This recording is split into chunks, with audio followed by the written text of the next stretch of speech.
Normally, when stocks get pulverized, I smell opportunity. Buy, buy, buy! But sometimes the smell is a disgusting stench at almost any price. Sell, sell, sell! And that's how I feel about the oil and gas stocks here. After today's massive 24% collapse in the price of crude, a gift from the Saudis and the Russians, who are now in a price war.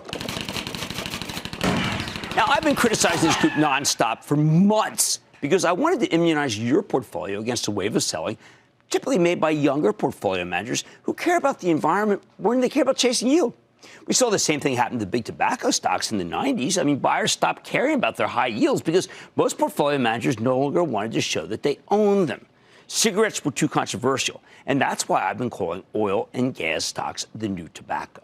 Now, let me be clear. From an investing angle, the problem is not climate change. It's the controversy itself. My critics in the oil industry don't seem to get my reasoning. They come back and they tell me, Jim, I mean, oil will be around for many, many years, so it can't be tobacco. That is not responsive. Tobacco's still around, too. The issue is that when lots of money managers refuse to own your stocks, those stocks go lower. And that's why I've been arguing that the oil and gas cohort was not investable. Now, though, we've got a much more serious draconian reason to sell them: the sudden collapse in crude as Saudi Arabia and Russia engaged in this vicious price war.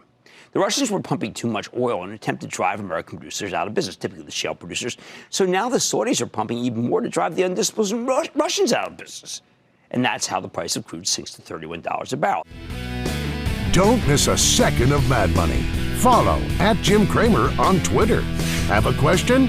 Tweet Cramer. #MadTweets.